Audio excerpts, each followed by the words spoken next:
Séculos atrás, muitos cristãos praticantes, assim como membros de outras religiões, tinham a forte crença de que o diabo poderia dar a certas pessoas o poder de machucar os outros em retorno da sua lealdade. Uma caça às bruxas se espalhou pela Europa entre os anos de 1300 e 1600.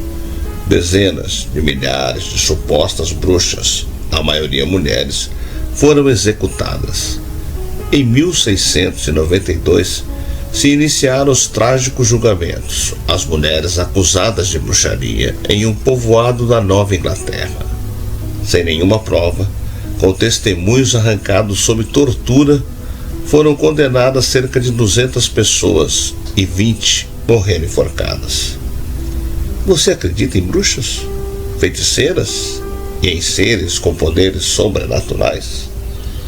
Durante a Idade Moderna, a crença nos poderes fantásticos de algumas criaturas estava no imaginário da imensa maioria da população. Monstros com imensa força, figuras que tinham a capacidade de não envelhecer, homens que possuíam partes de animais. Muitas eram as lendas que buscavam entender o que a ciência ainda não conseguia explicar. A maioria delas, no entanto, atribuía certos poderes mágicos às mulheres, acreditando que elas poderiam criar poções, feitiços e mudar o curso da vida das pessoas. Eram as bruxas. Entenda o maior episódio de fanatismo religioso ocorrido no período colonial da América do Norte. Eu sou o Sidney Góes e você está no Placebo. Vem comigo, que no caminho te explico.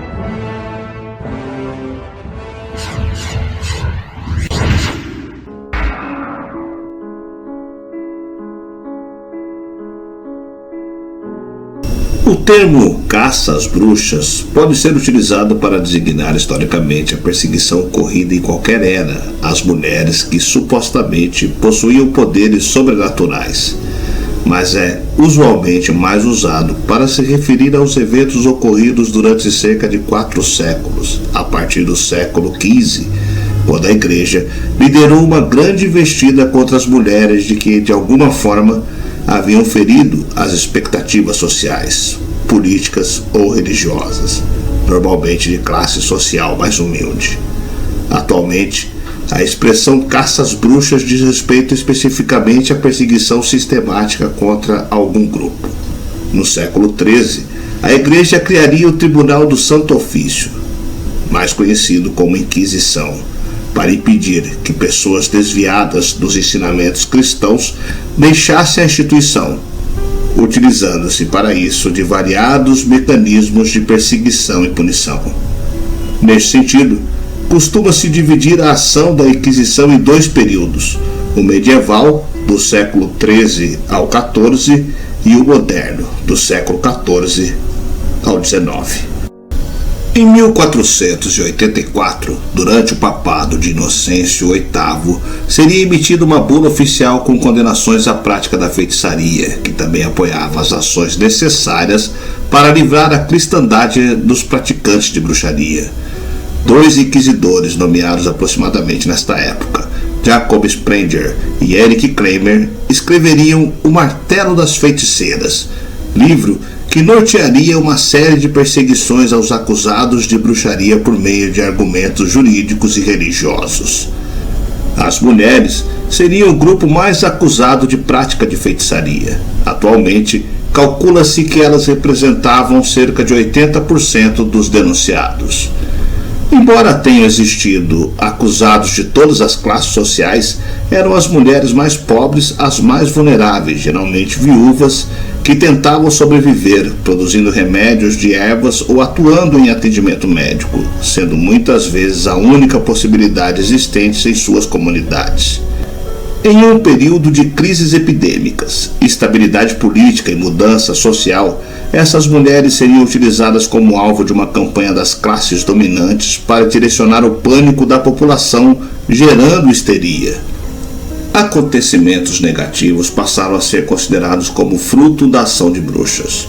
Mulheres com aparência vista como desagradável, como deficiência física, deformidade e idade avançada, ou então muito bela, que despertavam desejos não correspondidos em homens poderosos, poderiam ser denunciadas por praticar bruxaria ou então ter um pacto com o demônio. Iniciando-se no sudeste da França em meados do século XV, a caça às bruxas visava encontrar culpados por eventos que variavam de pragas e colheitas falhadas até esterilidade feminina e impotência masculina. O processo jurídico incluía mecanismos de reconhecimento das feitiçarias como pesá-las. Bruxas eram vistas como pesando nada ou quase nada, ou mesmo amarrando-as e jogando-as em lagos ou rios abençoados previamente. Se afundassem, eram inocentes. Se flutuasse, eram culpados. Outro mecanismo usual de verificação de culpados de feitiçaria era procurar por marcas do demônio, ou seja, marcas de nascença, como pintas, verrugas ou até cicatrizes. Tal marca seria procuradas no corpo da pessoa suspeita em um exame público após retirada de todos os pelos corporais. Elas seriam então espetadas com instrumentos cortantes. Se houvesse sangramento, a pessoa era inocente. Se não houvesse, o que era costumeiro devido a técnicas específicas dos inquisidores, a pessoa era culpada. Calcula-se que cerca de 100.000 pessoas podem ter sido executadas pela prática de bruxaria, normalmente pela fogueira ou, caso confessassem previamente, estrangulamento. Caso tivessem bens, eles eram confiscados, o que tornaria a Inquisição uma instituição muito rica. A caça às bruxas se estenderia pelas reformas religiosas do século XVI adentro, sendo os julgamentos mais famosos os ocorridos em North Berwick, na Escócia, no final do século XVI, e em Salem, nas 13 colônias americanas, no final do século XVII. Progressivamente, porém, a influência cada vez maior do humanismo e do iluminismo contribuiria para a diminuição dos julgamentos por bruxaria até que, no século XVIII, eles cessaram. Atualmente, o movimento feminista considera a caça às bruxas como um verdadeiro genocídio do sexo feminino.